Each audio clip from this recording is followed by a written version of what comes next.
Hello, outpatient. Hi, I was just calling to see if you guys have openings for new patients. No. No. Do you guys have a wait list? 6 months to a year. 6 months to a year. Yep. Okay. Thanks. Hi, yes, I was just calling to see if you guys have openings for new patients. No, you don't. Okay.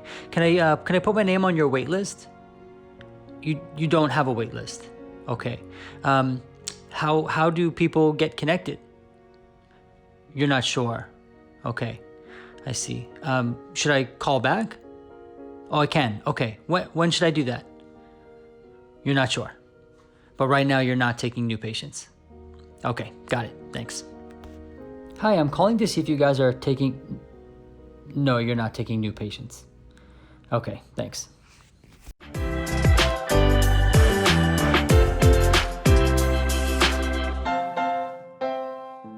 Welcome to another video. Today I want to answer the question, why is it so hard to find a therapist?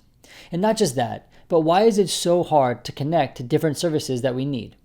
This is something people are often really frustrated about, and rightfully so.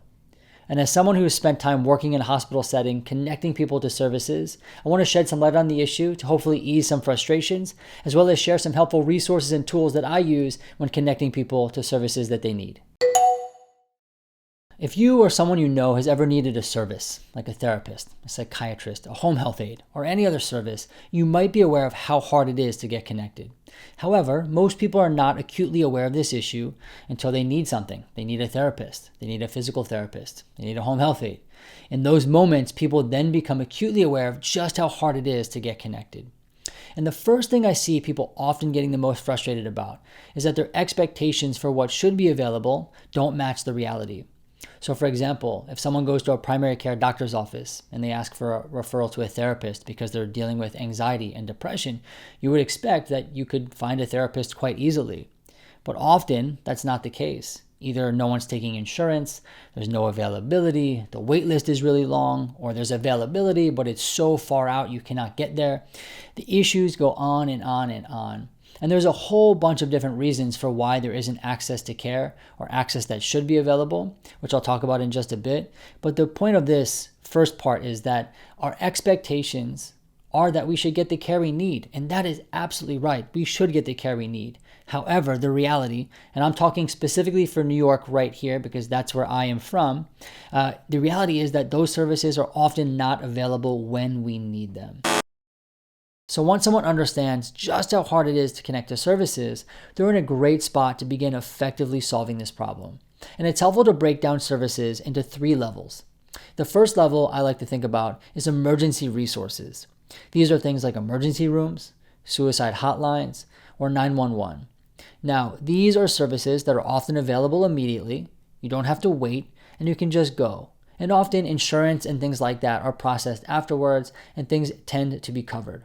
Now, most people are not looking for emergency resources. And not to mention, emergency resources are only to be used and are usually only activated when someone's life is being threatened. The second level can be called needed services. These are urgent, but perhaps not life-threatening if we don't have them immediately. I would say a bulk of what people are looking for fall within this category. Finding these services is also where people begin to get really frustrated. And one of the first barriers people encounter is that their definition of urgent does not match the system's definition of urgent. Let me give you an example. Let's say someone is dealing with worsening anxiety, so they call up the local hospital and ask for an appointment at the outpatient mental health clinic. They may be told there's a 6-month wait. And so then they respond and say, but it's urgent. I need to be seen sooner than that. And with that, they're then told, well, if it's urgent, you need to go to the emergency room or you need to call 911. But if you want to wait, we'll put you on the wait list. It's going to be about 6 months. Now this person has to decide, is this truly an emergency? Do I have to go to the emergency room? Or do I get thrown into the abyss and put my name on a wait list with no chance of being called back perhaps?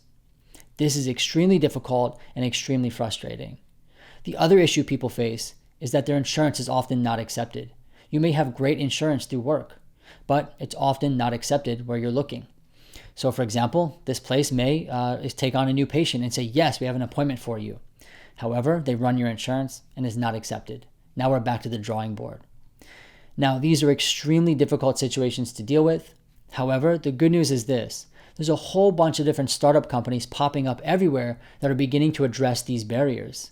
And so let's hop into the computer and I'm going to show you a few that I found that have been really, really helpful and hopefully can help you too. So let's hop in.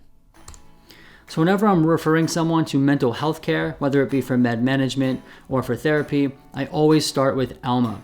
And this is a startup company who has done great things connecting people to providers who take insurance. It's quite easy to use. You just hop over here to their directory. You type in what service you want, let's say individual therapy. You click the insurance that you have. Let's say you have United Healthcare. And let's say you live in the zip code of 10013. You type that in. You click explore providers and boom, you have a whole bunch of different providers, many of them whom take insurance. And so Alma is doing wonderful things to combat this issue of insurance not being accepted by mental health providers. So go ahead and check them out. So another startup very similar to Alma is called Headway. Although they're geared more towards the providers, they do have a pretty good directory for people looking for mental health care. So if you go to their website and you click Get Care, they're actually in several states, which is really cool. But for the purposes of this, let's click New York. We'll click on New York. And then you see here that we have a whole bunch of different providers. And once again, many of these people will take insurance. So another great resource. And then another website, which is actually fairly new, is called meetmonarch.com. And this is produced by a company called Simple Practice. They're a company that has actually built an electronic health record system for people who are providing care.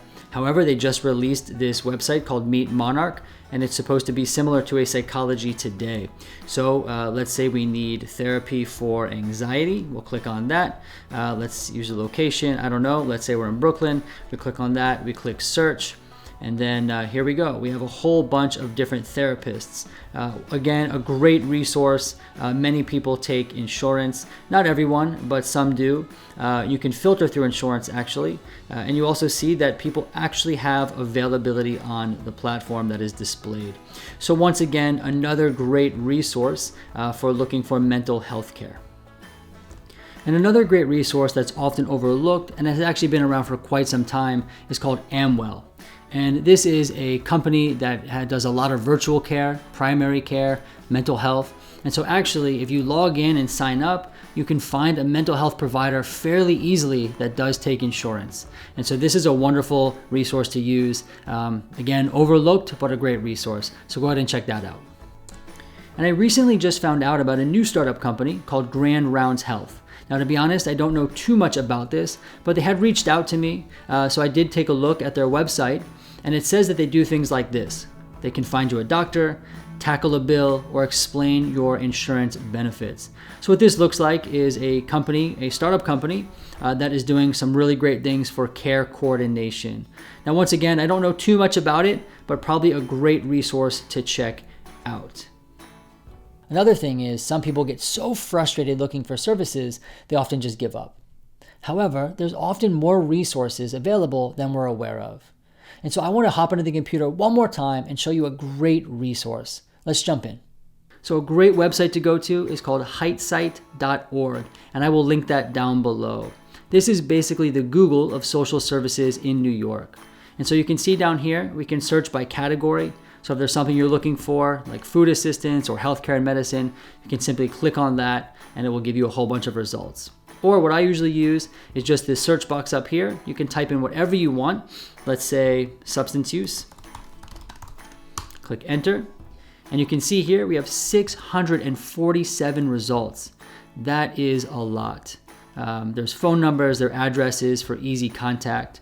And so this is a wonderful place to go to if you're feeling like you don't know what else is out there, or if you just want to take a survey of all that is out there. There is a great deal of resources on here, many of which I've never heard of. And so this always opens more doors for me when I'm looking to connect people to different services. And one thing that always surprises me is that people don't know about this website, but it's a wonderful resource, so you should know about it. Once again, that is heightsite.org, link down below. And then the third level are services that are not necessarily for emergencies, nor are they needed. Perhaps they're more luxury services. I don't know, for example, a high-end gym membership. But we won't talk about that here. Anyway, that's it for today's video. If you found this helpful and informative, you should definitely go ahead and subscribe below. I will be posting consistent content to this YouTube channel for both providers and people interested in seeking out therapy. I look forward to seeing you soon.